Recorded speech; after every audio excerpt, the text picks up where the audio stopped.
Hello and welcome to competitive classes. Hindi की इस एक और क्लास में आपका स्वागत है। हिंदी की क्लासेस की इस सीरीज में हम सभी कॉम्पिटिटिव एग्जाम्स के हिंदी के सिलेबस को कवर कर रहे हैं। ये पूरा सिलेबस जो आप अभी अपनी स्क्रीन पर देख पा रहे हो, ये पूरा का पूरा सिलेबस जिसमें कुल मिला के 28 भाग हैं, 28 बिंदु हैं, ये हमें कवर करने हैं। और आपको पता होना चाहिए कि हमने अब तक 9 कक्षाएं कर ली हैं और इन 9 क्लासेस में हम इतने टॉपिक यानी भाग 5 तक कंप्लीट कर चुके हैं। आरंभ की इन 9 क्लासेस में मैंने सबसे पहले आपको हिंदी का पूरा सिलेबस बताया और उसके बाद हम ये वाला टॉपिक जैसे भाषा का परिचय, हिंदी भाषा के तथ्य, लिपि और विराम चिन्ह तथा व्याकरण का परिचय, ये बिंदु कंप्लीट कर चुके हैं। स्टेप बाय स्टेप आपको सारी क्लासेस मिलती जाएंगी और प्रेजेंटेशन के माध्यम से बेहतरीन तरीके से मैं इस पूरे सिलेबस को कवर करा दूंगा। और जिस तरह से आपके लिए क्लासेस कंडक्ट की जा रही हैं, इससे आपको नोट्स बनाने बहुत ज्यादा आसान है और चाहो तो नोट्स ना भी बनाओ, पूरा कंटेंट आपके सामने है। तो आइए सीधा आज की क्लास शुरू करते हैं, जिसमें हम वर्णमाला बिंदु को आज शुरू करने वाले हैं। यदि आप ये कंप्लीट सीरीज देखना चाहते हैं पूरी, तो आप प्लेलिस्ट में जाके बाकी सारी पुरानी वीडियोस देख सकते हैं। तो आइए आज की कक्षा की शुरुआत करते हैं। और अभी मैं आपको वर्णमाला की डेफिनेशन नहीं बता रहा हूं, वर्णमाला की परिभाषा तो हम सबसे बाद में देखेंगे। बस फिलहाल इतना जान लेते हैं, जैसा कि आपने पढ़ा भी होगा कि वर्णों के व्यवस्थित क्रम को या वर्णों के व्यवस्थित समूह को वर्णमाला कहते हैं। हमें बात पता होनी चाहिए कि भाषा की जो सबसे छोटी इकाई है वो क्या होती है, ध्वनि। और भाषा की इस सबसे छोटी इकाई ध्वनि के ही 2 अंग होते हैं, स्वर और व्यंजन। अब यहाँ पर ध्वनि के साथ ब्रैकेट में वर्ण भी लिखा हुआ है। इससे पहले जो क्लास हुई थी, क्लास नंबर 8, वहां मैंने आपको व्याकरण के अंग समझाए थे और वहां ये बात क्लियर की कि जब हम बोलना शुरू करते हैं तो कोई भी वर्ण सबसे पहले ध्वनि रूप से निकलता है। जब भी हम बोलना शुरू करेंगे तो ध्वनि ही तो बाहर निकलेगी। इसलिए भाषा की सबसे छोटी इकाई क्या होती है, ध्वनि होती है। और इसी ध्वनि को जब लिखित रूप दे देते हैं तो वो क्या होता है, वर्ण। तो भाषा की सबसे छोटी जो लिखित इकाई है वो वर्ण है। और पूछे भाषा की सबसे छोटी इकाई क्या है, तो उत्तर होगा ध्वनि। और आप ये बात अच्छी तरह से जानते हैं कि देखिए, जब भी हम किसी बात का उच्चारण करते हैं, जब भी हम किसी बात को बोलते हैं, तो हमारे मुंह से आवाज के साथ साथ हवा या एक वायु का प्रवाह भी बाहर निकलता है। आप कुछ भी बोलेंगे तो बोलते समय मुख से आवाज यानी वो ध्वनि तो निकलेगी ही, उसके साथ साथ वायु का प्रवाह भी बाहर निकलता है। और इसी के आधार पर हम स्वरों का और व्यंजनों का अंतर समझने का प्रयास करते हैं। तो सबसे पहले जो बात करते हैं वो करते हैं स्वर की। तो ध्यान रखिएगा, स्वर वे ध्वनियां होती हैं जिनका उच्चारण करते समय जो वायु का प्रवाह है वो मुख मार्ग से बिना किसी अवरोध के, बिना किसी बाधा के बाहर निकलता है और एक पूर्ण ध्वनि उत्पन्न करता है। कहने का अभिप्राय यह है कि जब भी किसी स्वर का उच्चारण किया जाता है, ये बात हम अच्छी तरह से जानते हैं कि जब भी हम मुख से आवाज निकालेंगे तो ध्वनि के साथ साथ हवा यानी एक वायु का प्रवाह भी बाहर निकलता है। तो स्वरों को उच्चारण करते समय होता यह है कि वायु का प्रवाह जब मुख गुहा से, मुख मार्ग से बाहर निकलता है तो वो बिना किसी अवरोध के, बिना किसी बाधा के बाहर निकलता है। और ये जो परिभाषा है, ये परिभाषा है भाषा विज्ञान के अनुसार। जो भाषा वैज्ञानिक है उनके अनुसार ये परिभाषा है। अब स्वर को हम एक और तरह से भी परिभाषित करते हैं और वो ये है कि वे वर्ण जिन्हें बोलते समय किसी अन्य वर्ण की आवश्यकता नहीं होती, अर्थात स्वतंत्र रूप से इंडिपेंडेंटली बोले जाने वाले वर्ण स्वर कहलाते हैं। स्वतंत्र रूप से मतलब क्या? इसका अभिप्राय यह है कि जैसे व्यंजनों को बोलने के लिए अन्य वर्ण की आवश्यकता होती है, ऐसे स्वरों को बोलने के लिए किसी अन्य वर्ण की आवश्यकता नहीं होती। ये स्वतंत्र रूप से बोले जाने वाले वर्ण होते हैं। तो दूसरी प्रकार से स्वर को हम इस तरह से परिभाषित कर सकते हैं। आइए जानते हैं हिंदी भाषा में स्वरों की संख्या होती कितनी है। तो हमें पता होना चाहिए हिंदी भाषा में स्वरों की संख्या 11 होती है। और यदि आपको लगता है 13 होती है तो ध्यान रखना होगा आपको कि संस्कृत में स्वरों की संख्या 13 होती है। संस्कृत में दीर्घ री और ली ये स्वर हैं, परंतु इनका प्रयोग हिंदी में नहीं होता है। ये जो आप री देख रहे हो, ये इस री का दीर्घ रूप है। ये री स्वर तो हिंदी के स्वरों में भी गिना जाता है, इसी का दीर्घ रूप ये री है। और ये जो री है, जैसे ल प्लस री को जोड़ के उच्चारित किया जाता है, इसका उच्चारण कुछ इस तरह से होता है। ये दोनों संस्कृत के स्वर हैं, इनका हिंदी में कोई उपयोग नहीं है। और ध्यान ये भी रखना कि जो आधुनिक संस्कृत है उसमें दीर्घ री और ली बहुत कम उपयोग होते हैं। और इसमें भी महत्वपूर्ण बात यह है कि ली और इसका दीर्घ रूप ये दोनों तो केवल वैदिक साहित्य में मिलते हैं। सामान्य बोलचाल की संस्कृत में ये लगभग अप्रयुक्त है, इनका प्रयोग बिल्कुल नहीं होता है। और जब इतनी बात आपने समझ ही ली है तो यह भी ध्यान रखिएगा कि संस्कृत में स्वरों को अच कहा जाता है। तो हमने स्वरों के बारे में क्या मुख्य बिंदु पढ़े कि स्वर जो होते हैं वो स्वतंत्र उच्चारणीय होते हैं, यानी इनको बोलने के लिए किसी अन्य वर्ण की आवश्यकता नहीं होती। इसके अलावा स्वरों का उच्चारण करते समय वायु का प्रवाह कहीं भी रुकता नहीं है और व्यंजन अपने आप उच्चारित नहीं हो सकते, उन्हें अन्य वर्ण यानी स्वर की आवश्यकता होती है। ये बात हम अभी समझेंगे कि किस प्रकार व्यंजनों को स्वर की आवश्यकता होती है। आइए एक बार दृष्टि डाल लेते हैं कि हिंदी के 11 स्वर कौन कौन से हैं। ये आपके सामने है हिंदी के 11 स्वर, जिसमें ए, आ, लघु ई, दीर्घ ई, लघु उ, दीर्घ उ, री, ए, ऐ, ओ और औ। यहां ध्यान रखने वाली बात यह है कि ये छोटा या बड़ा ये नहीं है। जैसे हम इनको छोटा ई, बड़ा ई अर्थात लघु ई और दीर्घ ई कह रहे हैं, इनके साथ ऐसा नहीं है। ये खुद में दीर्घ स्वर हैं। लघु और दीर्घ के जो जोड़े हैं वो ये दोनों हैं और ये दोनों हैं। तो इनके विषय में ऐसा कंफ्यूजन बिल्कुल मत पालिएगा। अब यहां पर थोड़ा सा कुछ मिसिंग लग रहा है, और वो मिसिंग क्या लग रहा है? वो मिसिंग ये लग रहा है कि अंग और अह के बारे में तो हमने कुछ पढ़ा नहीं। तो ध्यान रखिए, ये दोनों स्वर नहीं, ये दोनों अयोगवाह ध्वनियां हैं। अब ये अयोगवाह क्या है, तो आइए इस अयोगवाह को समझते हैं। देखिए, ये जो शब्द है अयोगवाह, ये मिलकर के बनता है अ प्लस योग प्लस वाह से। जहां इस अ का मतलब होता है नहीं, योग का मतलब जुड़कर और वाह मतलब वहन होने वाले। यह ए एक तरह का उपसर्ग है जो नहीं का अर्थ देता है। जैसे सत्य से पहले अ जुड़ जाएगा, असत्य, यानी जो सत्य नहीं है। तो कहने का अभिप्राय यह हुआ कि अयोगवाह का मतलब होता है नहीं जुड़कर वहन होने वाले। कुछ बात समझ सी नहीं आई। तो इसका मतलब साफ ये है कि अयोगवाह वे वर्ण होते हैं जो जुड़कर वहन नहीं होते। किसके साथ? व्यंजनों के साथ, यानी वहन यानी संयोग नहीं करते उनके साथ। अर्थात अयोगवाह वे ध्वनियां हैं जो किसी व्यंजन से वहन संयोग नहीं करती। अयोगवाह वर्ण स्वरों के बाद में जुड़ते हैं। जैसे व्यंजन स्वर से पहले होता है ना, ऐसे अयोगवाह वर्ण जो होते हैं वो स्वरों के पहले नहीं बल्कि बाद में आते हैं। ये बात यदि आपको समझ में नहीं आ रही है तो एग्जाम्पल से समझते हैं। आपके सामने एग्जाम्पल कुछ इस प्रकार से है। जैसे हमने एक वर्ण लिया क, तो एक बात हमें अच्छे से पता होनी चाहिए कि जो व्यंजन होते हैं वो बिना स्वर के उच्चारित नहीं किए जाते। जब हम इस कै का वर्ण विच्छेद करेंगे तो आप पाएंगे कि इसमें स्वर रहित कै है, यानी आधा कै, और इसी में क्या जुड़ा हुआ है? स्वर अ। तो यहां पर ध्यान दीजिए, यानी ए स्वर से पहले आया व्यंजन, यानी यहां पर व्यंजन स्वर से पहले है। अब मैंने अयोगवाह ध्वनि ली अंग, इसको अनुस्वार कहते हैं, समझेंगे हम इस चीज को। तो इसका जब आप वर्ण विच्छेद करते हैं तो ये होता है ए और प्लस अनुस्वार चिन्ह। ये जो आपको गोल में डॉट डॉट दिख रहा है, ये कोई वर्ण है और उसके ऊपर लगा हुआ है अनुस्वार चिन्ह। तो यहां हमने क्या पाया? हमने पाया कि यहां जो अयोगवाह है वो स्वर के बाद में है। देखिए, यहां स्वर से पहले है व्यंजन, लेकिन ये स्वर के बाद में आ रहा है। ऐसे ही दूसरा अयोगवाह वर्ण आहा है, तो वहां भी आप ये पाएंगे कि ये सबसे पहले एक स्वर आया है ए और उसके बाद अयोगवाह चिन्ह है, अर्थात अयोगवाह वर्ण स्वर के बाद है। अभी हम एक शब्द लेकर भी इसको समझेंगे, एक शब्द के उदाहरण से भी इसको समझेंगे।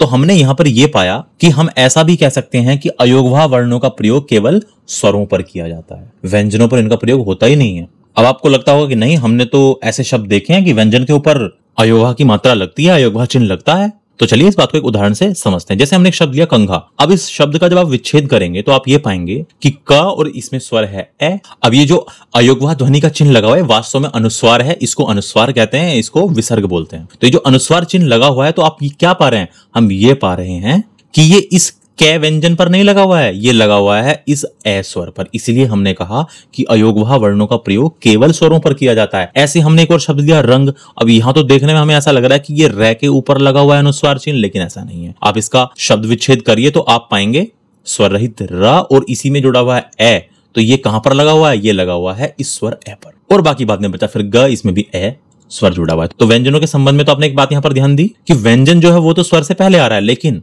ये जो अयोगवाह ध्वनियां हैं ये स्वर के बाद आ रही हैं। मैं उम्मीद करता हूं ये बात आपको थोड़ी समझ में आई होगी। और यदि थोड़ी भी ये बात आपको समझ में आई है तो आपने एक बात नोटिस कर ली कि ये अयोगवाह वर्ण तो स्वम स्वर की सहायता ले रहे हैं।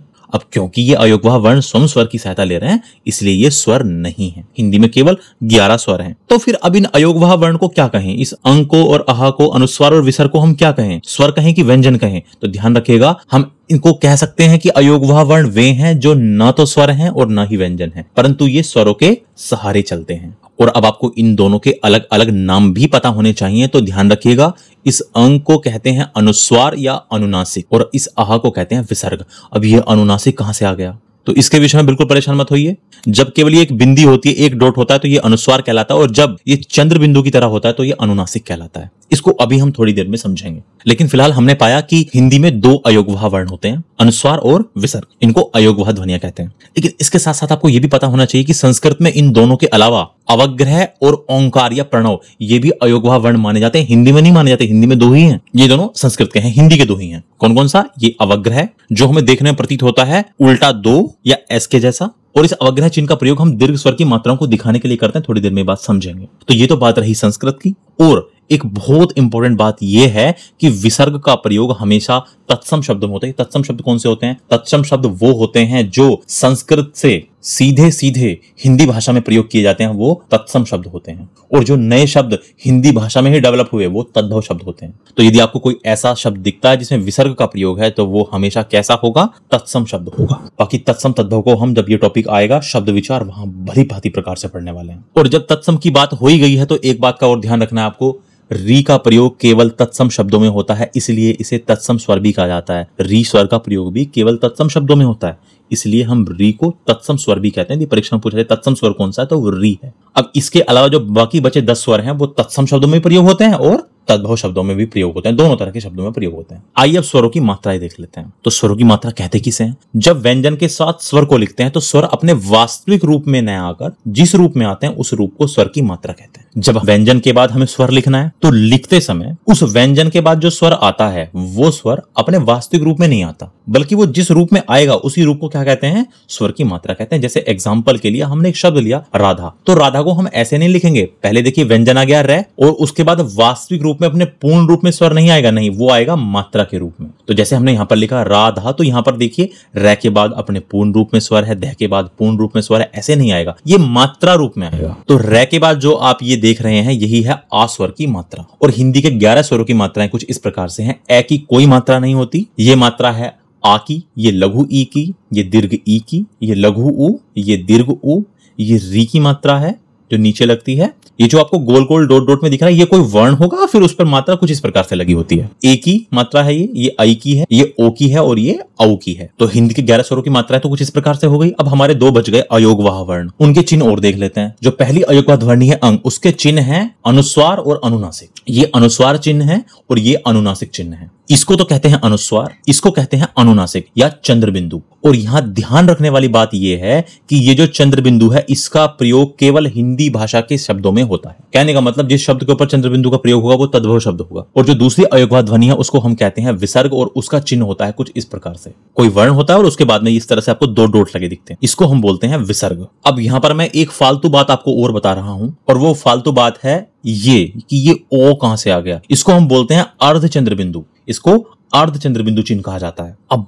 ये अर्धचंद्र बिंदु कहां से आ गया तो ध्यान रखिएगा, अर्धचंद्र बिंदु को इंग्लिश भाषा से लिया गया है। इसे आगत स्वर यानी जो आया हुआ स्वर है, ग्रहित स्वर यानी जिसको हमने ग्रहण कर लिया है हिंदी भाषा में, इन दोनों नाम से भी इसे पुकारा जाता है। इसको आगत स्वर भी कहा जाता है और ग्रहित स्वर भी कहा जाता है, क्योंकि इसका आगमन अंग्रेजी भाषा से हुआ है, इसे अंग्रेजी भाषा से ग्रहण किया गया है। अब इससे बनने वाले शब्द कैसे होते हैं, कैसे दिखते हैं इससे बनने वाले शब्द? इससे बनने वाले शब्द कुछ इस प्रकार से दिखते हैं, जैसे गॉड, लॉर्ड, शॉर्ट, इस तरह के शब्दों में इसका प्रयोग होता है। और ध्यान रखिएगा इसके साथ साथ इसको हम विदेशी स्वर या मेहमान स्वर भी कहते हैं, क्योंकि हिंदी भाषा में नहीं था, इसको हमने ग्रहण किया है, ग्रहित किया है, इसलिए इसको विदेशी स्वर या मेहमान स्वर भी कहा जाता है। और एक इंपॉर्टेंट बात जो आपको समझनी चाहिए वो ये है कि जब किसी शब्द में किसी व्यंजन के बाद 2 स्वर आ जाए, मान लीजिए कोई व्यंजन आया और उसके बाद स्वर 2 आए, तो जो पहला स्वर आएगा वो तो अपनी मात्रा रूप में आ जाएगा। या हमने अभी समझा कि व्यंजन के बाद स्वर अपनी मात्रा के रूप में आता है, लेकिन यदि उसके बाद तुरंत दूसरा स्वर आ जाए तो फिर वो मात्रा के रूप में नहीं आएगा, वो अपने वास्तविक रूप में ही आएगा। यदि ये बात समझ में नहीं आ रही है तो एग्जाम्पल से समझ लेते हैं। जैसे कुछ शब्द लीजिए, जैसे शब्द है मात्राएं। अब आपने यहां पर एक चीज देखी, यहां पर त्र है, संयुक्त अक्षर त्र है और उसके बाद मात्रा रूप में आ गया है अ, लेकिन हमने एक बात पाई कि इस आ के बाद तुरंत एक और स्वर है ए, तो वो अपने पूर्ण रूप में आया है। तो यही मेरे कहने का अभिप्राय ये था। एक और एग्जांपल देख लीजिए, जैसे यहां पर है शुरुआत, तो यहां पर रे है, रे के बाद ऊ स्वर आया है मात्रा के रूप में, लघु ऊ स्वर आया है मात्रा के रूप में, लेकिन उसके तुरंत बाद फिर आ भी आ चुका है, तो ये अपने पूर्ण रूप में, ये मात्रा के रूप में नहीं आया। तो यहां यही बात समझाई गई है कि जब किसी व्यंजन के बाद 2 स्वर आते हैं तो पहला तो आएगा मात्रा के रूप में और दूसरा स्वर अपने वास्तविक रूप में आता है। ये बात हमें पता भी है। तो ये स्वरों का बड़ा ही बेसिक सा परिचय था, बिल्कुल स्कूल वाली क्लास जैसा। लेकिन अभी तो हमें स्वरों के प्रकारों को पढ़ना है, मात्रा के आधार पर, उच्चारण काल के आधार पर, जीभ की क्रियाशीलता के आधार पर, ओठों की स्थिति के आधार पर। अभी तो हमें वर्गीकरण करना है स्वरों का, लेकिन उससे पहले छोटी सी नजर व्यंजनों पर डाल लेते हैं, क्योंकि आपको पता ही है हम पढ़ रहे हैं वर्ण, और वर्ण 2 प्रकार के होते हैं, स्वर और व्यंजन। स्वर पे हमने छोटी सी नजर डाल ली है, एक बार व्यंजनों पर डाल लेते हैं, फिर स्वरों का वर्गीकरण करेंगे बिल्कुल अच्छी प्रकार से, और साथ ही साथ कुछ ट्रिक्स के माध्यम से समझेंगे कि याद कैसे रखा जाए। आइए एक दृष्टि डालते हैं व्यंजन के ऊपर। अब जैसे हमने स्वरों में परिभाषा समझी थी भाषा विज्ञान के अनुसार कि जब हम किसी वर्ण का उच्चारण करते हैं तो मुख से निकलने वाली जो वायु बिना अवरोध के निकल जाती है, यहां पर व्यंजन में ठीक उसका उल्टा होता है। यहां व्यंजन वे ध्वनियां होती हैं जिनका उच्चारण करते समय मुख से निकलने वाली वायु मुख के किसी अवयव यानी अंग से स्पर्श करके अर्थात अवरोध से, बाधा से गुजरती है। यह ठीक उसकी उल्टी है और यह परिभाषा भाषा विज्ञान के अनुसार है। यहां जब आप व्यंजन को बोलेंगे तो मुख के किसी अवयव को स्पर्श करके या अवरोध से निकल के। अब ये मुख के अवयव क्या है, अंग क्या है, ये भी थोड़ी ही देर में हम समझने वाले हैं। वैसे आपकी जानकारी के लिए बता दूं, जैसे कंठ, तालु, मूर्धा, दंत और ओष्ठ मुख्य रूप से यही मुख के अवयव होते हैं। और व्यंजनों को यदि हम दूसरी तरह से परिभाषित करने की कोशिश करें तो वो है कि स्वरों की सहायता से बोले जाने वाले वर्ण व्यंजन कहलाते हैं, अर्थात वे वर्ण जिन्हें बोलने के लिए अन्य वर्णों की सहायता ली जाती है व्यंजन कहलाते हैं। इन्हें स्वरों की सहायता से बोला जाता है, ये स्वतंत्र उच्चारित नहीं होते। स्वर कैसे उच्चारित होते हैं, स्वतंत्र रूप से उच्चारित होते हैं, लेकिन ये स्वतंत्र रूप से उच्चारित नहीं होते।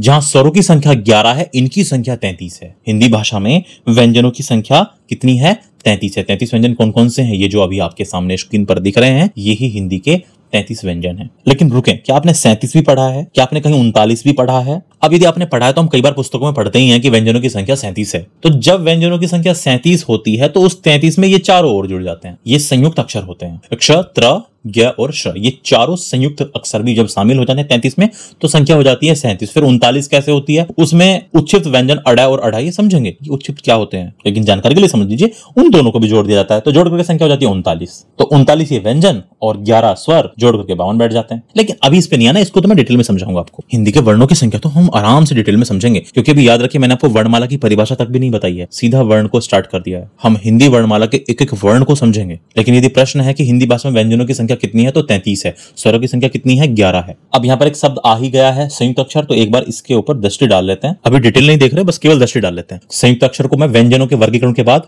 डिटेल में बताऊंगा। तो संयुक्त अक्षर की यदि बात करें, यदि किसी वर्ण में 2 व्यंजन और 1 स्वर का योग हो, अर्थात कम से कम कुल 3 ध्वनियां, 2 व्यंजन और 1 स्वर का योग, अर्थात कम से कम कुल 3 ध्वनियां जुड़कर एक वर्ण बना रही हों, तो उसे हम संयुक्त अक्षर कहते हैं। अब इस हिसाब से तो 2 व्यंजन और 1 स्वर, इस हिसाब से तो हिंदी में संयुक्त अक्षरों की संख्या अनगिनत हो जाएगी। भाई 2 व्यंजन और 1 स्वर, कितने ही विभिन्न प्रकार के 2 व्यंजन और 1 स्वर जोड़ लीजिए, इस प्रकार से संयुक्त अक्षरों की संख्या तो अनकाउंटेबल हो जाएगी। लेकिन ध्यान रखिएगा, मानक रूप में, संकेत रूप में, देवनागरी लिपि में जिन्हें मान्यता दी गई है, तो बहुत सारे बन जाएंगे, लेकिन जिनको मान्यता दी गई है वो मानक रूप में सिर्फ ये चारों होते हैं। तो अब इन चारों में 2 व्यंजन और 1 स्वर का क्या सीन है, तो सबसे पहले हम इस अक्षर को देखते हैं। तो देखिए, जब इसका हम वर्ण विच्छेद करते हैं तो ये आता है क प्लस श, षटकोण वाला। अब थोड़ा सा इसका विच्छेद और कर दीजिए तो आप पाएंगे क प्लस श और इसमें जुड़ा हुआ स्वर अ, क्योंकि हम सब जानते हैं कि व्यंजन तो स्वर की सहायता से बोले जाते हैं। तो अभी आपने क्या पाया, 2 व्यंजन ध्वनियां, ये दोनों, और ये 1 स्वर ध्वनि। इसी प्रकार जो अगला संयुक्त अक्षर त्र, तो उसमें भी पाएंगे आप त प्लस र, और इसको आगे तोड़ दीजिए तो ये आपको मिलेंगी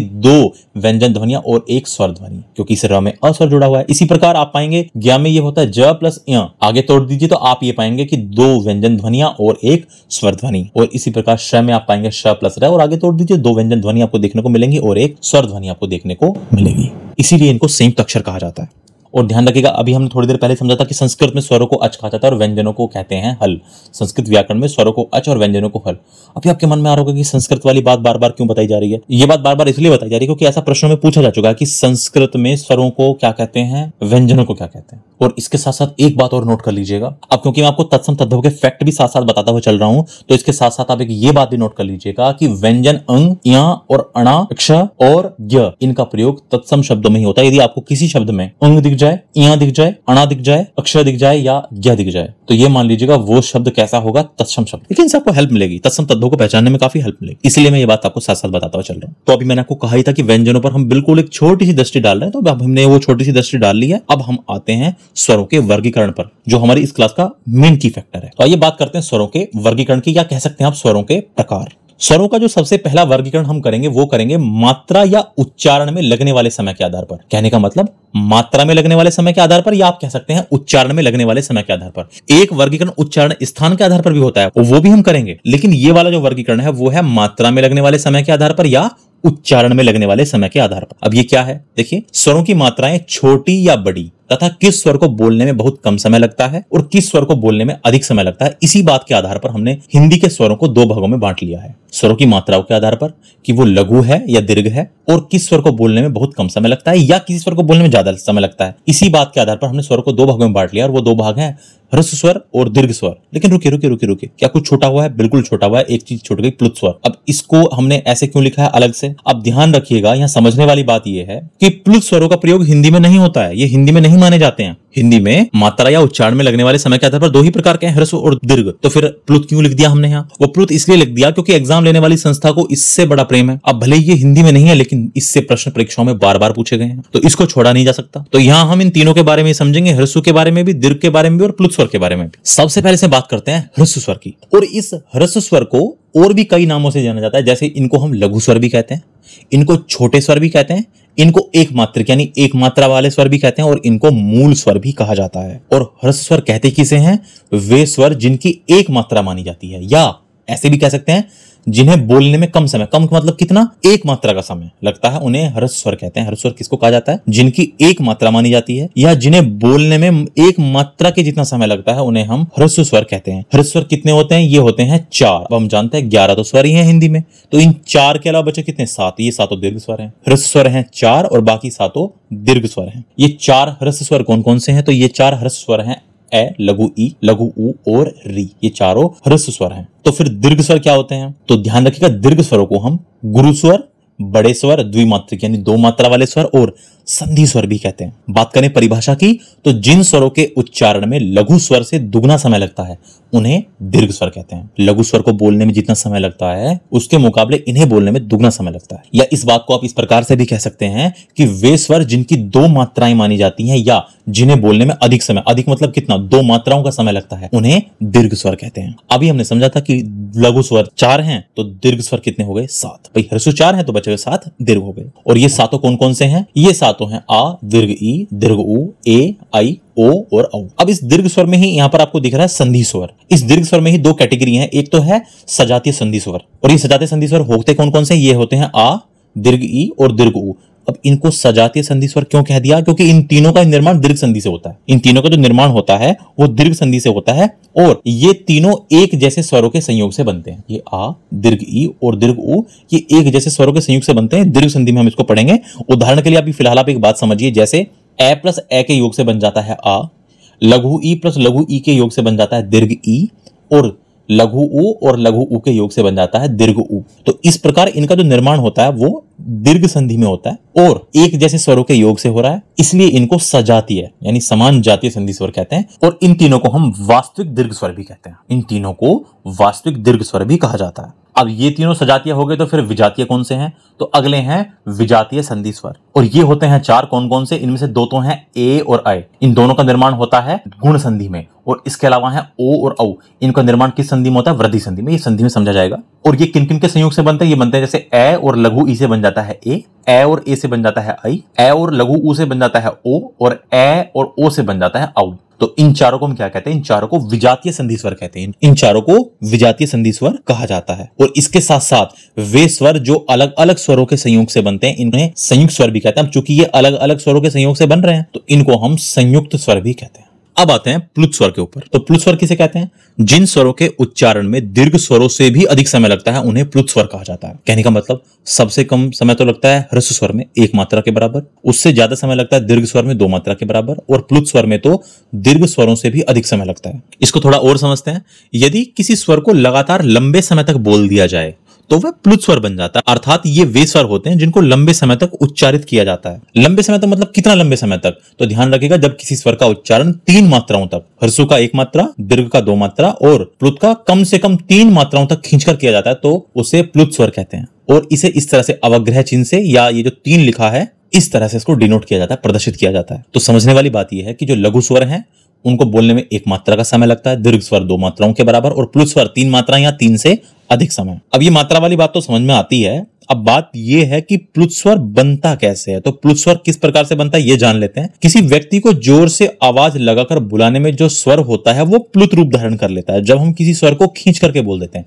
जैसे सपोज करिए हमने किसी को जोर से आवाज मारी, जैसे राधा, तो हमने यहां पर आ को खींचा और फिर ध के बाद आ को खींच दिया, और ये जो आप रा के बाद यहां पर अवग्रह चिन्ह देख रहे हैं 3 और ध के बाद अवग्रह चिन्ह देख रहे हैं 3, इसका मतलब ही है जहां आपको किसी शब्द में किसी स्वर के बाद अवग्रह चिन्ह देखने को मिल जाए तो समझ लेना वो ध्वनि बन चुकी है प्लुत। जैसे आप किसी व्यक्ति को जोर से आवाज मारते हैं मोहन, तो आप क्या करेंगे, इस मैं के बाद जो ओ है इसको लगभग 3 मात्राओं के बराबर खींच देंगे, इसको थोड़ा खींच करके बोलेंगे। जैसे हमने आवाज लगाई राम, तो यहां पर होता क्या है कि जो आ है इसको हम थोड़ा खींच के बोल रहे हैं, और जब ये खींच के बोलने वाली जो ध्वनि है यही ध्वनि बन जा रही है प्लुत। इसी को प्लुत स्वर कहते हैं। जब हम किसी शब्द को जोर से खींच करके बोलते हैं तो वो ध्वनि कैसी बन जाती है, प्लुत बन जाती है, और वो कम से कम 3 मात्राओं के बराबर खींचना चाहिए तो वो प्लुत बनता है। यदि ये बात समझ में नहीं आ रही तो हम कुछ डेली लाइफ के कुछ एग्जांपल लेते हैं। जैसे जब हम कभी आश्चर्य या दुख व्यक्त करते हैं तो ध्वनि कैसी बन जाती है, प्लुत बन जाती है। जैसे जब कोई व्यक्ति कराहता है तो जब आवाज निकलती है आहा की, तो आप पाएंगे इस आ को हम थोड़ा खींचते हैं, ये प्लुत ध्वनि बन जाती है। जैसे कई बार हम जब छोटे बच्चों को मनाते हैं या बुलाते हैं तो उसको कैसे बोलते हैं, आ जा बेटा, तो ये जो आ हमने खींच दिया ये ध्वनि कैसे बन गई, प्लुत ध्वनि बन गई। या कई बार हम जब देखते हैं मंदिर में या पंडित जी के द्वारा मंत्रोच्चारण में वो ओम को खींच करके बोलते हैं ओम, तो अब ये जो आपने देखा ओम को लंबा खींचकर जो बोला यही कैसी ध्वनि बन गई है, प्लुत ध्वनि बन गई है। और इसके साथ साथ आप एक और एग्जांपल देख सकते हैं, हमने कई बार कुछ पुरानी धार्मिक पुस्तकों में ओम को कुछ इस तरह से भी लिखा देखा है, जैसे ओ और उसके बाद ये 3 लिखा हुआ है और फिर मां। तो ये जो ओ के आगे हिंदी भाषा में 3 लिखा हुआ है, इसका मतलब ये है कि ओ को इतने समय तक बोलना है जितने समय में 3 बार ओ बोला जाए। ये जो 3 लिख दिया है ना, इस ओ के बाद 3 का मतलब साफ साफ ये है, इस ओ को इतने समय तक बोला जाए जितने समय में 3 बार ओ बोला जाए। अर्थात कहने का मतलब यह है कि जितना टाइम 3 ओ बोलने में लगता है इतनी बार इसका उच्चारण करना। यदि किसी शब्द में आपको ऐसे 3 लिखा दिख जाए तो ये मान लेना वहां ध्वनि प्लुत होगी। ऐसा करने से कैसी ध्वनि बन जाती है, प्लुत ध्वनि बन जाती है। आइए एक बार फिर से देख लेते हैं कि लघु, दीर्घ और प्लुत स्वर के संकेत क्या क्या हैं। ये जो ओ के बाद 3 है ये प्लुत का ही संकेत है, ये अवग्रह चिन्ह भी प्लुत का ही संकेत है। तो एक बार देख लेते हैं। देखिए ध्यान रखिएगा, लघु स्वर का संकेत होता है इस तरह से एक डंडा, इसको हम कहते हैं एक खड़ी पाई। दीर्घ स्वर का संकेत होता है ये अवग्रह चिन्ह, इसको हम कहते हैं गुरु चिन्ह, ये अवग्रह के जैसा, इसको हम कहते हैं गुरु चिन्ह। और प्लुत स्वर का संकेत या तो अवग्रह से 3 बार, गुरु चिन्ह आपको 3 बार मिलेगा, या फिर आपको कैसे मिलेगा, इस तरह से हिंदी भाषा में 3 लिखा हुआ, या फिर आपको इस तरह से अवग्रह चिन्ह मिलेंगे और फिर डॉट डॉट डॉट मिलेगा। इसका मतलब यह कि ध्वनि लगातार जारी है। इसका एक उदाहरण लेते हैं। जैसे एक हमने कहा मैया और इसके बाद यहां पर अवग्रह चिन्ह और फिर डॉट डॉट है, तो इसका मतलब ये शब्द को बोला जा रहा है मैया, इस तरह से इसको उच्चारित किया जा रहा है खींच करके लगातार। तो यहां से सीधा सीधा समझने वाली बात है कि जब भी आपको किसी शब्द के बाद इस तरह से गुरु स्वर के चिन्ह अर्थात दीर्घ स्वर का संकेत इस तरह से अवग्रह चिन्ह लगे दिखें तो इसका मतलब ये होता है साफ साफ कि वो कैसी ध्वनि है, प्लुत ध्वनि है। और इन गुरु स्वरों के बाद जो आपको ये डॉट डॉट लगे दिख रहे हैं, तो ये प्लुत चिन्ह के बाद लगे डॉट डॉट को हम अपूर्ण चिन्ह कहते हैं। ये हमने विराम चिन्ह में पढ़ा, इनको अपूर्ण चिन्ह कहा जाता है। इसका मतलब ये होता है कि ये अभी पूरा नहीं हुआ, इसको लगातार खींच करके बोला जा रहा है। और ऐसे शब्दों का प्रयोग नाटक के संवादों में होता है। इस तरह की ध्वनियों का प्रयोग कहां होता है, जो नाटक होते हैं, सीरियल होते हैं, उनके संवादों में होता है। जब आप सीरियल देखते हैं तो आप देख सकते हैं ट्यून सी लगातार खींच के चलती है, तो वहां आप इस तरह के उदाहरण देख सकते हैं।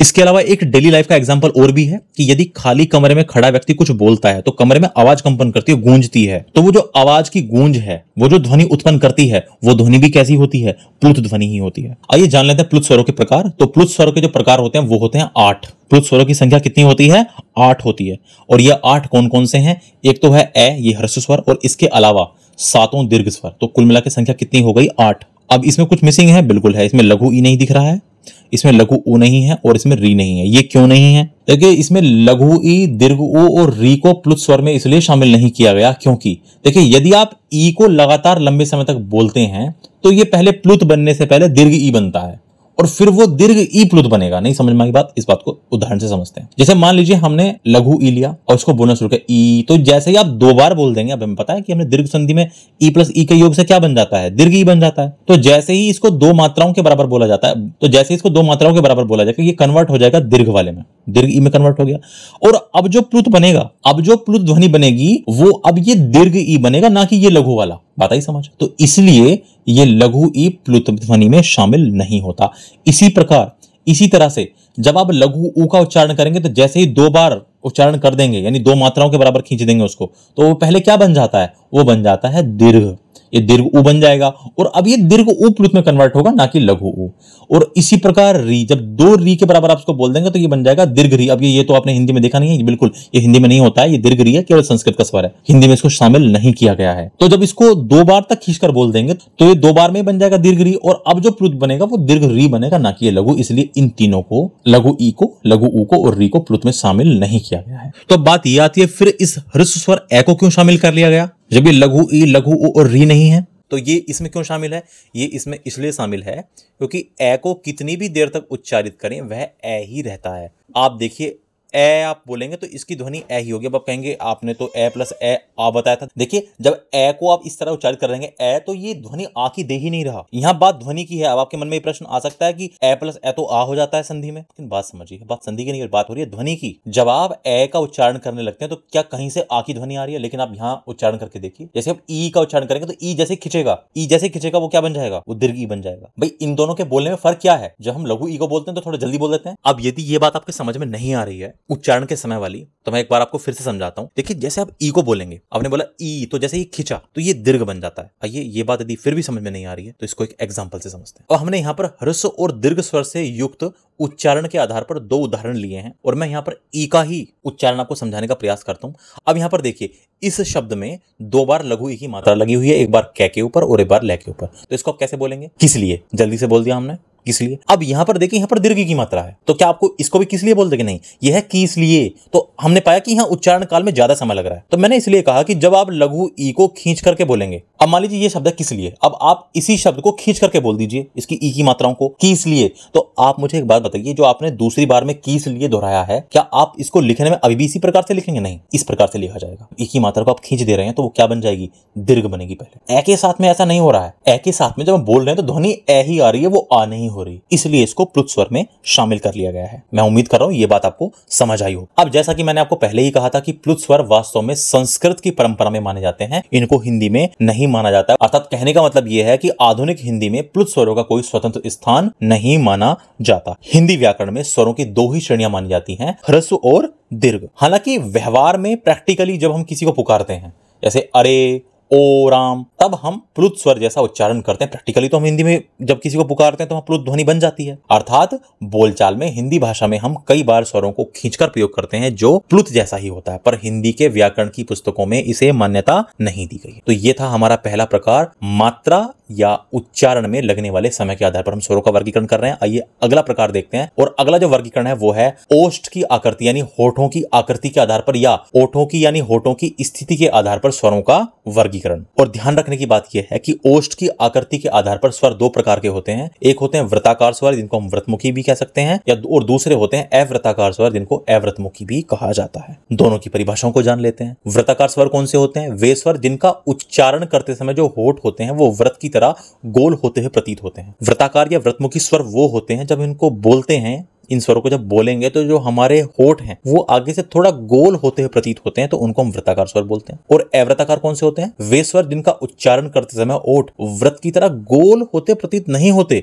वे अवृत्ताकार या अवृतमुखी स्वर कहलाते हैं। तो ऐसे कौन कौन से स्वर हैं जिनको बोलते समय ओठ व्रत की तरह गोल होते प्रतीत होते हैं? वो है ऊ। तो देखिए, जब ऊ बोलेंगे तो आप पाएंगे हल्के से होठों की स्थिति गोलाई में चली जाती है। दीर्घ ऊ, ओ और औ, ये चारों के चारों वृत्ताकार या व्रतमुखी स्वर हैं। अब इसके अलावा बाकी जितने बच जाएंगे वो कैसे हो जाएंगे? वो अवृत्ताकार या अव्रतमुखी स्वर हो जाएंगे। ये सारे जितने, इन चारों के अलावा जितने बच गए ये सातों, ये कैसे हो जाएंगे? अवृत्ताकार या अव्रतमुखी। ए, आ, लघु ई, दीर्घ ई, री, ए और ऐ। अब यहाँ पर नोट करने वाली बात यह है, यहाँ पर जो ये री है ये कई बार पुस्तकों में अर्धवृत्ताकार बतलाया गया है। इसको क्या बताया गया है? इसको पुस्तकों में अर्धवृत्ताकार भी बताया गया है। अब यदि प्रश्न में यह आ जाता है कि री स्वर है, ऑप्शन में आपको अर्धवृत्ताकार मिलता है, तो पहला उत्तर तो यही हो जाएगा। लेकिन यदि ये नहीं मिलता है तो ये किसकी श्रेणी में जाएगा? अव्रतमुखी या अवृत्ताकार की श्रेणी में जाएगा। इसके अलावा आपको याद हो, अभी हमने बात की थी एक आगत स्वर, मेहमान स्वर, विदेशी स्वर, ग्रहित स्वर ओ की, जो अंग्रेजी भाषा से लिया गया है, ये व्रतमुखी या वृत्ताकार की कैटेगरी में ही आता है। अंग्रेजी भाषा से ग्रहित स्वर या आगत स्वर ओ, ये अर्धचंद्र बिंदु वाला वर्ण, ये व्रतमुखी या वृत्ताकार होता है। इसको बोलते हैं तो होठ व्रत की तरह गोल होते प्रतीत होते हैं। तो स्वरों का जो दूसरा वर्गीकरण था वो था ओष्ठ की आकृति के आधार पर या होठों की स्थिति के आधार पर। आइए स्वरों के तीसरे प्रकार की तरफ चलते हैं, जो है जीभ की क्रियाशीलता के आधार पर या जीभ के प्रयोग के आधार पर। अब ये बात हम सभी को पता है कि जब हम बोलते हैं तो बोलते समय मुख का जो सबसे क्रियाशील, सबसे ज्यादा चलने वाला भाग होता है जीभ, और इस जीभ की क्रियाशीलता के आधार पर स्वर कितने प्रकार के होते हैं? 3 प्रकार के होते हैं। वो 3 प्रकार कौन कौन से हैं? अग्र स्वर, मध्य स्वर और पश्च स्वर। इनकी परिभाषाओं को जान लेते हैं। यदि किसी स्वर को बोलते समय जीभ का आगे वाला भाग सबसे अधिक क्रियाशील होता है, यदि किसी स्वर को बोलते समय जीभ का आगे वाला भाग सबसे ज्यादा एक्टिव होता है, अर्थात जिन स्वरों के उच्चारण में जीभ का अग्र भाग काम करता है, तो वो क्या कहलाते हैं? अग्र स्वर। इसी प्रकार से मध्य स्वर, यदि किसी स्वर को बोलते समय जीभ का बीच वाला भाग अधिक क्रियाशील होता है, तो वे स्वर कैसे क्या होते हैं? मध्य स्वर। और इसी तरह से यदि किसी स्वर को बोलते समय जीभ का पीछे वाला भाग अधिक क्रियाशील होता है, तो ऐसे स्वर को कहा जाता है पश्च। तो अब बात यह है कि वो ऐसे कौन से स्वर होते हैं जिनको बोलते समय जीभ का आगे वाला भाग अधिक क्रियाशील होता है? तो वो स्वर हैं ये 5: लघु ई, दीर्घ ई, री, ए और ऐ। ये पांचों अग्र स्वर की कैटेगरी में आते हैं। मध्य स्वर कौन सा है? जिसको बोलने में बीच वाला भाग अधिक क्रियाशील होता है, तो वो है ए। ये जो ए स्वर है ये मध्य स्वर की कैटेगरी में आता है, इसको मध्य स्वर माना जाता है। और पश्च स्वर कौन कौन से हैं? आ, लघु ऊ, दीर्घ ऊ, ओ और औ। ये पांचों पश्च स्वर हैं। और इसके साथ साथ जो हमारा मेहमान स्वर है, अंग्रेजी भाषा से लिया गया ओ, अर्धचंद्र बिंदु वाला, वो भी पश्च स्वर होता है। लेकिन अब थोड़ी सी समस्या ये है कि अभी तक तो याद रखना आसान था, क्योंकि इससे पहले हमने पढ़ा ओठों की स्थिति के आधार पर, तो वहां तो हम किसी वर्ण को बोल के ही पता कर लेंगे कि हमारे ओठ गोल होते प्रतीत हो रहे हैं या नहीं हो रहे। लेकिन अब इनको थोड़ा सा याद रखना मुश्किल है, तो इसके लिए मैं आपको 2 तरीके बताऊंगा याद रखने के लिए। तो आइए एक बार उन तरीकों को जान लेते हैं। तो याद रखने का तरीका क्या है? देखिए, सबसे पहले जिन भी स्वरों को लिखने में 3 लिखा जाता है, वे सभी पश्च स्वर होते हैं। अब नहीं आई ये बात समझ में? देखिए ध्यान से समझिए। अब ये आ लिखा हुआ है, इस आ में आप पाएंगे कि यहां पर स्टार्टिंग में 3 जैसी आकृति बन रही है। ऐसे ही इस ओ में भी 3 जैसी आकृति है कि नहीं है? यहां पे देखिए ध्यान से। ऐसे ही दीर्घ ओ में भी 3 जैसी आकृति है, ओ में भी 3 के जैसी आकृति है, और इस औ में भी 3 के जैसी आकृति, सभी में 3 के जैसी आकृति है। लेकिन अब आप कहेंगे तो 3 की आकृति तो ए में भी है, लेकिन भैया ध्यान रखिए, मध्य स्वर ए को याद रखा जा सकता है। ये एक याद रख लीजिए, बस आप इतना याद रख लीजिए कि मध्य स्वर है ए। ए कैसा है? मध्य स्वर। इतना याद रख लीजिए। इसके अलावा, इस ए के अलावा बाकी जितने भी स्वर हैं, और उनको लिखने में यदि 3 जैसी आकृति आती है, जैसे इस आ में भी है, लघु ऊ में भी है, दीर्घ ऊ में भी है, ओ में भी है और औ में भी है, सभी में 3 के जैसी आकृति आ रही है ना, तो ये सभी पश्च स्वर में जाएंगे। जिन भी स्वरों को लिखने के लिए 3 लिखा जाता है, वे सभी कहां जाएंगे? पश्च में जाएंगे। बस आपको याद रख लेना है मध्य स्वर ए को याद रख लेना है। अब इसके अलावा जितने भी बच गए वो सारे कैसे होंगे? अग्रस्वर होंगे। तो याद रखने का ये एक तरीका है, इस तरह से इनको याद रखा जा सकता है। अब यदि आपको ये तरीका सही लग रहा है तो अब इस तरीके से याद रख सकते हैं। अब यदि आपको इस तरीके में मजा नहीं आया तो अब एक और तरीका देख लेते हैं। और ध्यान रखिए, ये कोई नए तरीके नहीं है, ये कितनी बार पुस्तकों में, ऑनलाइन क्लासेस में बताए जा चुके हैं। अब सबसे पहले आपको करना यह है कि इस तरह की टेबल बना लीजिए, और सबसे पहले लिखिए यहाँ पर अग्र, फिर उसके बाद लिखिए मध्य स्वर, और फिर उसके बाद लिखिए पश्च स्वर। इतना कर लिया आपने। अब एक एक पॉइंट को ध्यान से समझना, बहुत आराम से, बिल्कुल अपना पूरा फोकस यहाँ लगा लीजिए और बिल्कुल ध्यान से समझिए। इस तरह से आपको तीनों के नाम लिखने के बाद आपको पॉइंट नंबर 1 पर ध्यान दीजिएगा। मैंने अभी आपको कहा कि मध्य स्वर ए को याद रखा जा सकता है, तो आपको ये बात ध्यान रखनी है कि क्योंकि ए सबसे छोटा है, छोटे वाले को बीच में रखेंगे। अब ए को बीच में क्यों रखेंगे? अब एक तो हमने याद कर लिया है कि ए जो है वो मध्य स्वर है, और या फिर दूसरी बात समझिए आप कि ये 3 लोग हैं, ए सबसे छोटा है, ए सबसे पहला और छोटा स्वर है, तो आप इसको सबसे पहले बीच में रख लीजिए। बाकी दोनों बड़े बड़े तो साइड में हो जाएंगे, इसको हम बीच में रख लेते हैं। इस तरह से भी याद रखा जा सकता है। भाई याद ही तो रखना है, ये कोई कॉन्सेप्ट तो है नहीं, ये तो बस एक याद रखने का तरीका है। तो हमने सबसे पहले मध्य स्वर में लिख दिया ए को। मैंने यहाँ पर काउंटिंग इसलिए डाली, इससे पता चल जाए कि हम किस क्रम के अनुसार आगे बढ़ रहे हैं। अब ए के बाद क्या आता है? ए के बाद आता है आ। अब आ इसके बाद आया तो उसको कहां रखेंगे? बाद में। ए मध्य में आ गया, ए के बाद आ आएगा तो उसको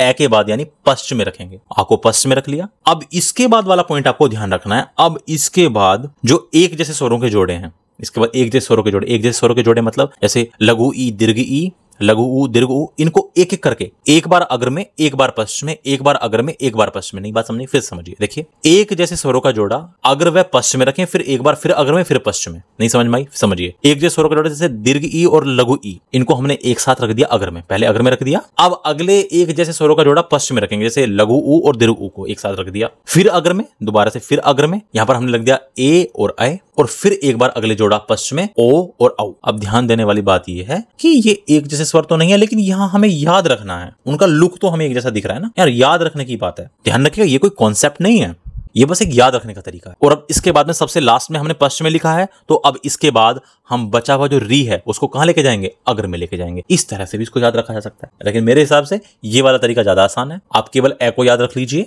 मध्य स्वर को, बाकी जिनमें भी 3 बनेगा वो सभी पश्च स्वर होंगे और इसके अलावा बाकी सभी अग्र स्वर होंगे। ये याद रखना ज्यादा आसान है, क्योंकि आप देख पा रहे हैं अग्र स्वर में जितने भी हैं उनमें कहीं भी 3 नहीं है, और जितने पश्च स्वर हैं इन सभी में कहीं ना कहीं 3 जैसी एक आकृति देखने को मिल रही है। ए को याद रखा जा सकता है। तो स्वरों का ये वर्गीकरण था जीभ की क्रियाशीलता के आधार पर। अब स्वरों का जो अगला प्रकार है वो है तालु की स्थिति के आधार पर या मुख द्वार खुलने के आधार पर। अब ये तालु क्या है, मुख द्वार क्या है, इसको एक बार एक चित्र के माध्यम से समझ लेते हैं।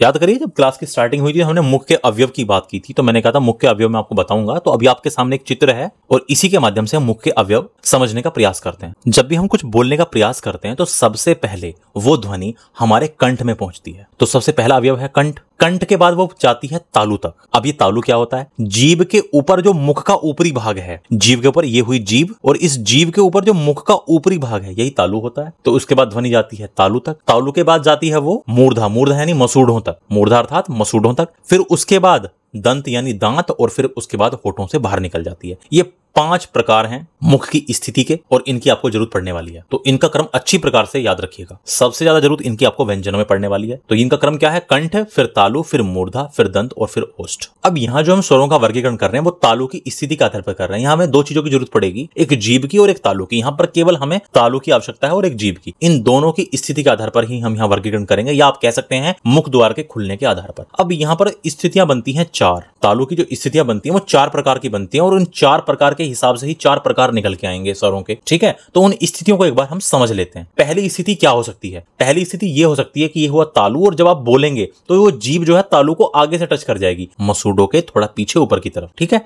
ये एक पहली स्थिति हो सकती है। जब आप बोलेंगे तो हमारी जो जीभ है वो तालु को आगे की तरफ से टच कर सकती है किन्हीं वर्णों को बोलने के लिए, तो ये पहली स्थिति बन जाती है। मेरे कहने का मतलब, यदि जीभ का आगे वाला भाग तालु के आगे वाले भाग का स्पर्श कर लेता है तो ये मुंह बंद की स्थिति हो जाती है। बस सीधी सी बात है, यदि जीभ का आगे वाला भाग तालु के आगे वाले भाग को स्पर्श कर लेता है तो ये मुंह बंद की स्थिति होगी, और मुंह बंद की स्थिति को ही हम बोलते हैं संवृत। अब एक दूसरी स्थिति भी हो सकती है। वो दूसरी स्थिति ये हो सकती है कि ये हुई तालु और जीभ का पीछे वाला भाग, कहने का मतलब जीभ का पीछे वाला भाग तालु को स्पर्श कर ले, तो ये बनती है दूसरी स्थिति। यदि जीभ का पीछे वाला भाग तालु को स्पर्श करता है तो इस स्थिति में मुंह खुल जाएगा। मुंह कैसा होगा, खुला होगा, और खुले मुंह को कहते हैं विवृत। ध्यान से समझिएगा, मुंह बंद की स्थिति को संवृत कहा जाता है और मुख खुले की स्थिति को विवृत कहा जाता है। जैसे जब हम मुंह में पानी भर करके रोक लेते हैं ना, ये कुछ उसी तरह की स्थिति होती है, अर्थात संवृत का विलोम विवृत। ये बात ध्यान रख लेनी है, दोनों स्थितियां ध्यान में रख लेनी है। अब एक स्थिति और बनेगी, वो स्थिति कैसी बनेगी, वो स्थिति बनेगी ऐसी, जहां जीभ का बीच वाला भाग, मध्य भाग तालु को स्पर्श करेगा। जब जीभ का बीच वाला भाग तालु को स्पर्श करेगा तो इस स्थिति में मुख आधा तो खुला और आधा बंद। मान लीजिए पहले जीभ की स्थिति थी यहां तक खुले में जीभ की स्थिति यहां तक थी, जहां डोटा, मान लीजिए जीभ की स्थिति यहां थी खुले में, लेकिन जब जीभ का मध्य भाग तालु को स्पर्श करेगा तो इस स्थिति में जीभ की स्थिति थोड़ा ऊपर चली जाएगी, तो ये मुख की जो स्थिति है ये होगी आधी खुली, या कह सकते हैं आधा बंद। तो यहीं से 2 प्रकार निकल के आएंगे, आधा खुला मतलब अर्धविवृत, क्योंकि विवृत का मतलब होता है खुला, तो आधे खुले का मतलब होगा अर्धविवृत, और बंद का मतलब होता है संवृत, तो आधा बंद का मतलब अर्धसंवृत। यहां से 2 स्थितियां और निकल के आ जाएंगी। तो कहने का मतलब, ये तो समझाने की बात थी, ये चारों स्थितियों के माध्यम से तो ये हमने प्रकार समझे।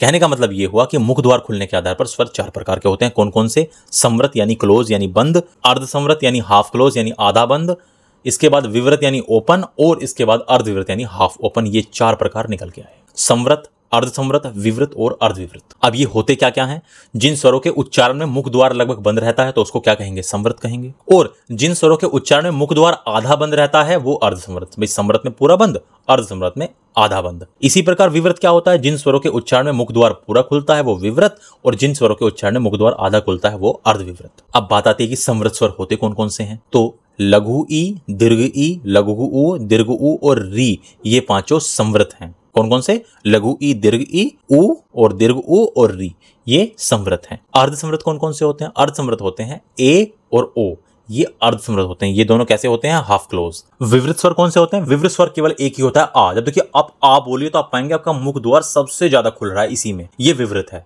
और ये आराम से याद रखा जा सकता है। ये जो आ स्वर है ये कैसा है, विवृत है। और अर्धविवृत कौन से होते हैं, ए, अय और औ, ये अर्धविवृत हैं। और इसके साथ साथ मेहमान या विदेशी स्वर जो अंग्रेजी भाषा से ग्रहित है, ये ओ, अर्धचंद्र बिंदु वाला भी अर्धविवृत की कैटेगरी में आता है। अब यहां पर बस एक चीज ध्यान रख लीजिएगा, ये जो विवृत है आ, इसको ध्यान रख लेना है। अब चलते हैं ट्रिक की तरफ, यानी याद रखने के तरीके की तरफ। अब इसको याद कैसे रखना है, क्योंकि यहां थोड़ा सा याद रखना मुश्किल है, तो देखिए याद रखने का तरीका जान लेते हैं। अब आपको याद होगा जिस तरह से जीभ की क्रियाशीलता के आधार पर हमने एक मध्य स्वर को याद रखा था, वहां पर मध्य स्वर था ए, ठीक इसी तरह बस यहां भी एक ही स्वर याद रख लीजिए। और अभी अभी मैंने उसकी बात की थी आपके समक्ष, ऐसा कौन सा स्वर है जिसे बोलते हैं पूरा मुंह खुलता है, वो है आ, और यह है विवृत। विवृत का मतलब होता है पूरा खुलना, विवृत का मतलब क्या है, पूरा खुलना। इसको याद रख लेना है बस। ऐसा कौन सा स्वर जिसे बोलते हैं मुंह पूरा खुलता है, वो है आ। अब एक बात बताइए मुझे, हम दीर्घ संधि में क्या पढ़ने वाले हैं? हम दीर्घ संधि में ये बात पढ़ेंगे कि जो आ है इसका निर्माण है ए प्लस ए से, ये हम दीर्घ संधि में पढ़ेंगे। अब एक बात बताइए, आ तो हो गया विवृत और आ बन किससे रहा है, ए प्लस ए से, यानी एक तरह से ये कह सकते हैं हम आधा प्लस आधा, यानी आधा आधा, और इनको मिला के बन गया आ, यानी पूरा विवृत। तो एक बात बताइए, हम ये बात जानते हैं कि आ में पूरा मुंह खुलता है और ये जो ए है ये इसकी आधी स्थिति है। तो जब ये विवृत है तो ये कैसा हो गया, आधा विवृत। ये कैसा हो गया, आधा विवृत हो गया। तो हमने ए को क्या प्रूव कर लिया, अर्धविवृत। एक बात मैं आपको फिर समझा दूं, ये कोई कॉन्सेप्ट नहीं है, ये कोई तर्क नहीं है, ये बस एक याद रखने का तरीका है। अब इसमें लिखी हुई बातों पर मत जाना कि ये आधा आधा, ये तो बस एक जुगाड़ है याद करने के, ये कोई कॉन्सेप्ट नहीं है, बस याद रखने का तरीका है। ऐसा कुछ भी नहीं है कि ए जो है वो आ का आधा होता है, ये बस एक समझने का तरीका है। तो हमने क्या प्रूव कर लिया कि ए अर्धविवृत है। भाई अविवृत तो ये इसकी आधी स्थिति है, ये अर्धविवृत हो गया। भाई हमने क्या पाया, हमने ये पाया कि आ का आधा ए होता है तो आ में पूरा मुंह खुलता है, तो ए के उच्चारण में मुंह आधा खुलेगा, यानी कैसा हो जाएगा, ये अर्धविवृत हो जाएगा। मैं ऐसी उम्मीद करता हूं इतना तरीका को अभी समझ में आ गया होगा। अब बाकी बचे स्वर को कैसे याद रखेंगे, उसके लिए फिर आपको बस एक टेबल बनानी है। इस तरह से आप एक टेबल बना लीजिएगा और क्रमानुसार सबसे पहले आप लिखिए संवृत यानी बंद, उसके बाद अर्ध संवृत यानी आधा बंद, उसके बाद लिखिए विवृत यानी खुला, और उसके बाद लिख लीजिए अर्धविवृत यानी आधा खुला। इस तरह से आप टेबल में लिख लीजिए, ठीक है। अब एक तरीका हम समझ लेते हैं, जैसे हमने इससे पहले समझा था। अभी अभी हम ये बात समझ गए हैं कि आ को तो याद रखा जा सकता है कि यह विवृत है, क्योंकि इसके उच्चारण में मुख पूरा खुलता है, तो विवृत में हमने लिख दिया आ। मुझे लगता है इतनी बात तो आपको समझ में आ रही है। इसके बाद अभी अभी हमने ये भी प्रूव किया कि ए अर्धविवृत है, क्योंकि ये आ की आधी स्थिति है, तो इस ए को हमने लिख दिया अर्धविवृत में। मुझे लगता है यहां तक भी कोई दिक्कत नहीं होगी। अब आगे बात समझना। अब इसके बाद अगले पांचों स्वर, इसके बाद अगले पांचों स्वर लघु ई से लेकर री तक, समझिए ध्यान से। अब अगले पांचों स्वर लघु ई, दीर्घ ई, लघु ऊ, दीर्घ ऊ और री, इनको संवृत में लिख दीजिए बिना सोचे। ये पांचों आपने यहां लिख दिए। अब बच कितने गए, अब बच गए 4। अब इन बचे हुए चारों को ए, आई, ओ और औ को एक एक करके कहां लिखना है, एक बार अर्ध संवृत में, एक बार अर्धविवृत में। तो अगला एक बार मैंने लिख दिया अर्ध संवृत में, फिर लिख दिया अगला अर्धविवृत में, फिर लिख दिया अर्ध संवृत में, और फिर लिख दिया अर्धविवृत में। हो गई कहानी खत्म। इस तरह से हमने बारी बारी से लिख दिया और ये टेबल बनकर के होगी आपकी तैयार। इस तरह से भी आप इनको याद रख सकते हैं। मैं उम्मीद करता हूं ये बात आपको समझ में आ रही है। आइए स्वरों के अगले प्रकार की तरफ चलते हैं। अगला है अनुनासिकता के आधार पर। और अनुनासिकता के आधार पर स्वर दो प्रकार के होते हैं, अनुनासिक स्वर और निर्नुनासिक स्वर। इनको मौखिक स्वर भी कहते हैं, निर्नुनासिक को मौखिक स्वर भी कहा जाता है। अब ये अनुनासिक स्वर क्या होता है, तो ध्यान रखिएगा, जिन स्वरों के उच्चारण में हवा मुंह के साथ साथ नाक से भी निकले वे अनुनासिक स्वर कहलाते हैं। और निर्नुनासिक, निर्नुनासिक का मतलब भी होता है निर प्लस अनुनासिक। इस निर उपसर्ग का प्रयोग यहां पर अगले शब्द में नकारात्मकता जोड़ता है, यानी कहने का मतलब यह है कि जिन स्वरों के उच्चारण में हवा केवल मुंह से निकलती है, नाक से नहीं निकलती, वे निर्नुनासिक स्वर कहलाते हैं। नहीं आई बात समझ, फिर से समझ लीजिए। अनुनासिक स्वर वे होंगे जब उनको बोलते हैं तो जो हवा निकलती है, हमने ये बात समझी कि जब भी हम किसी ध्वनि का उच्चारण करेंगे तो हवा जरूर बाहर निकलेगी। अब यदि उनको बोलते समय हवा केवल मुख से निकल रही है, नाक से नहीं निकल रही है, तो निर्नुनासिक। और यदि हवा मुंह के साथ साथ नाक से भी निकल रही है तो वे कहलाते हैं अनुनासिक। आप ध्यान दीजिएगा, ये जो अनुनासिक स्वर है इसका संबंध होता है सीधा अनुनासिक चिन्ह से, ठीक है। और अनुनासिक स्वर वो होंगे जिन स्वर के ऊपर अनुनासिक चिन्ह लगा होगा, और अनुनासिक चिन्ह होता है चंद्रबिंदु। ये चंद्रबिंदु ही होता है अनुनासिक चिन्ह। कहने का मतलब यदि किसी स्वर के ऊपर चंद्रबिंदु लगा होगा तो वह अनुनासिक स्वर हो जाएगा। अब जिस भी स्वर के ऊपर आप चंद्रबिंदु लगा दोगे वही बन जाएगा अनुनासिक स्वर। अब जिसके ऊपर चंद्रबिंदु नहीं लगा होगा वो कैसा हो जाएगा, वो निर्नुनासिक स्वर हो जाएगा। भाई जिसके ऊपर चंद्रबिंदु नहीं होगा, उदाहरण के लिए जैसे ये सभी स्वर हैं, इनके ऊपर चंद्रबिंदु नहीं है, ये सारे निर्नुनासिक हैं।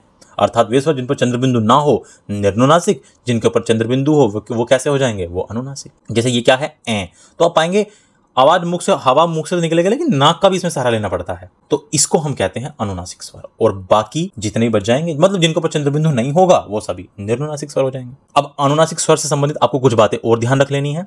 वो ये है कि जिन स्वरों के ऊपर मात्रा लगी हो वहां केवल बिंदु लगेगा, चंद्र बिंदु नहीं लगता। ये बात ध्यान रखिएगा। कुछ स्वर ऐसे होते हैं जिनके ऊपर मात्रा आती है, जैसे ये दीर्घ ई है, इसके ऊपर आपको हल्की सी ये मात्रा दिखेगी, तो यहां चंद्र बिंदु कभी नहीं आएगा। ये ध्यान रखिएगा। ये वर्तनी की दृष्टि से इंपॉर्टेंट है, स्पेलिंग यानी वर्तनी शुद्धि की दृष्टि से इंपॉर्टेंट बात है। जिन स्वरों के ऊपर हल्की सी मात्रा लगी होगी ना, जैसे दीर्घ ई के ऊपर आपको हल्की सी मात्रा दिख रही है, तो यहां पर कभी भी चंद्र बिंदु लगेगा ही नहीं। ऐसे ये ए है, यहां पर कभी चंद्र बिंदु लगेगा ही नहीं। ऐसे ओ है और औ है, वहां भी चंद्र बिंदु नहीं लग सकता। ये बात ध्यान रखने योग्य। और इसके अलावा एक और बात नोट कर लीजिएगा, अनुस्वार और विसर्ग दोनों अयोगवाह ध्वनियां, हम ये बात जानते हैं। और ध्यान रखिएगा, ये जो अनुस्वार चिन्ह है ये है तत्सम रूप। ये अनुस्वार चिन्ह तो तत्सम रूप है और इस अनुस्वार का तद्भव रूप है, ये अनुनासिक यानी चंद्र बिंदु। नहीं समझे मेरी बात? अयोगवाह ध्वनियों में ये जो अनुस्वार है, ये अनुस्वार खुद तो है तत्सम रूप, और इसी अनुस्वार का तद्भव रूप होता है अनुनासिक यानी चंद्र बिंदु। इसलिए मैंने ये बात आपको बताई थी, जिस भी शब्द के ऊपर चंद्र बिंदु लगा होगा वो तद्भव शब्द होगा। अब इसका ये मतलब कतई नहीं है कि जिसके ऊपर खाली अनुस्वार चिन्ह यानी ऐसे बिंदु लगा होगा वो तत्सम ही होगा, ऐसा इसका ये मतलब नहीं है। ऐसा इसका ये मतलब मत निकाल लेना। मैंने ये बात बताई कि ये जो है ये तत्सम रूप है और ये तद्भव रूप है। अयोगवाह ध्वनि इस अंग के दो रूप हैं, अनुस्वार और अनुनासिक। तो इसमें ये तत्सम कहलाता है, ये तद्भव कहलाता है। मैं उम्मीद कर रहा हूं ये बात आपको समझ में आ रही है। यहाँ जो हम बात कर रहे हैं केवल इस अनुस्वार अंग के बारे में बात कर रहे हैं। अंग से अंगूर जो हमने प्री नर्सरी क्लासेस में पढ़ा है उसके बारे में बात हो रही है। और बात केवल इतनी सी है कि ये तत्सम रूप है, ये तद्भव रूप है। इसका ये मतलब कतई नहीं है कि जहां पर ये चिन्ह लगेगा शब्दों में तो वो सारे शब्द तत्सम होंगे ना। हाँ, इसका ये मतलब जरूर है कि जहां आपको ये चंद्र बिंदु दिख जाएगा कि शब्द में लगा हुआ, वो तद्भव होगा। ये इसका मतलब जरूर है, तो कंफ्यूजन मत पाल लेना। तो ये बात नोट कर लीजिएगा कि जब किसी शब्द के ऊपर चंद्र बिंदु लगा हो तो वो क्या होगा? तद्भव होगा। स्वरों का जो अगला प्रकार है वो है घोषत्व के आधार पर। तो जब हम बोलते हैं तो हमारे स्वर यंत्र यानी जो हमारी वोकल कॉर्ड है उसमें कंपन होता है या नहीं, इसी बात के आधार पर ध्वनियों को सघोष या अघोष कह दिया जाता है। ये जो घोषत्व के आधार पर वर्गीकरण है, ये वर्गीकरण है कि वोकल कॉर्ड में कंपन होता है या नहीं होता है। अब सीधी सी बात है, जो सघोष ध्वनि या सघोष स्वर होगा तो उनके उच्चारण में स्वर यंत्र में कंपन होगा, और अघोष में उच्चारण के समय स्वर यंत्र में कोई कंपन नहीं होगा। और बस यहाँ एक ही लाइन ध्यान रखनी है, सभी स्वर सघोष हैं या घोष हैं, अर्थात कोई भी स्वर अघोष नहीं है। कहने का मतलब जितने भी स्वर हैं जब उनको आप उच्चारित करोगे तो स्वर यंत्र में वोकल कॉर्ड में कंपन होगा। सारे के सारे स्वर कैसे हैं? सघोष हैं। अब अगला वर्गीकरण और अंतिम वर्गीकरण जो है स्वरों का वो है उच्चारण स्थान के आधार पर। इससे प्रश्न आते हैं और ये काफी इंपॉर्टेंट है। और ये वर्गीकरण किस हिसाब से हुआ है? स्वरों का यह वर्गीकरण मुख के जिस स्थान से वायु या ध्वनि निकलती है उस उच्चारण स्थान पर आधारित होता है। अभी थोड़ी देर पहले हमने कुछ स्थितियां समझी थी, जैसे कंठ, तालु, मूर्धा, होठ, ये भी समझ के आए थे हम। ये उन्हीं के आधार पर वर्गीकरण है। कहने का मतलब ये स्वरों का जो वर्गीकरण है, ये स्वरों का जो प्रकार है, ये इस आधार पे है कि जब हम किसी वर्ण को बोलेंगे तो मुख के किस स्थान से वायु निकलती है, उस उच्चारण स्थान पर इसके नाम आधारित होते हैं। आपसे परीक्षा में पूछे बताइए कंठ्य स्वर कौन कौन से हैं, तो कंठ्य स्वर हैं ए और आ। तालव्य स्वर कौन से हैं, यानी जो तालु से बोले जाते हैं, वो है लघु ई और दीर्घ ई। मूर्धन्य कौन से हैं, या जो मूर्धा से यानी मसूड़ों से बोले जाते हैं, वो हैं री। ओष्ठ्य कौन से हैं, तो ओष्ठ्य के बारे में आपको ध्यान रखना है, होठों से लघु ऊ और दीर्घ ऊ। कंठ तालव्य यानी जिनमें कंठ और तालु दोनों का प्रयोग, कंठ तालव्य कौन सा है? ए और ए। और कंठोष्ठ्य यानी कंठ और ओष्ठ अर्थात कंठ और होठ जिसमें प्रयोग होते हैं वो हैं ओ और औ। इनको याद रख लेना, इनसे प्रश्न आ जाते हैं। जब वर्णमाला टॉपिक से आते हैं तो इनसे प्रश्न देखने को मिल जाते हैं। इसी तरह का वर्गीकरण व्यंजन में भी होगा, वहां से ज्यादा प्रश्न इस बिंदु से आते हैं। और ध्यान देने वाली बात यह है कि इस लिस्ट में आपने कहीं भी दंत नहीं देखा है, तो ध्यान देने वाली बात यह है उच्चारण स्थान के आधार पर कोई भी स्वर ध्वनि दंत्य नहीं होती। तो ये था स्वरों का संपूर्ण वर्गीकरण। तो आज की इस क्लास में हमने स्वर और उनके प्रकारों को अच्छी प्रकार से कर लिया है। अब अगली जो क्लास होगी उसमें हम व्यंजन और उनके प्रकार करेंगे, और हम डिटेल में पूरा सिलेबस कवर कर रहे हैं। एक बार पढ़ लीजिए, बार बार की आफत से बचिए। इसके बाद इसी में होगा हिंदी के अन्य वर्ण, जहां हम उत्क्षिप्त व्यंजनों को, संयुक्त अक्षरों को, द्वित्व वर्णों को, रेफ वर्णों को और इन्हीं की तरह के कुछ और अन्य वर्णों को अच्छी प्रकार से समझेंगे। और इसी में हम समझेंगे मात्राओं और वर्णों की गणना कैसे करते हैं, व्यंजनों को स्वर रहित लिखने के नियमों को समझेंगे, और हिंदी की डिक्शनरी यानी शब्दकोश और साहित्यिक कोश का द्वारा वर्णों का क्रम किस प्रकार व्यवस्थित होता है। जैसे कई बार 5-6 शब्द दे देगा और बोला जाएगा कि इनको शब्दकोश के अनुसार व्यवस्थित कीजिए। इन सभी टॉपिक को हम इस वर्णमाला में ही या इस वर्ण विचार नाम के बिंदु में कंप्लीट करेंगे। और इस तरह करते करते हम कुल मिला के 28 भाग, जो कि सबसे लास्ट में पत्र लेखन है, रचना अलंकार के बाद, वहां तक करते हुए जाएंगे। और मैं उम्मीद कर रहा हूं आपको ये बात समझ में आ रही है। कोई बात समझ में नहीं आती आप कमेंट कर सकते हैं, कोई सुझाव देना चाहते हैं तो भी कमेंट कर सकते हैं। And thank you so much for watching this class.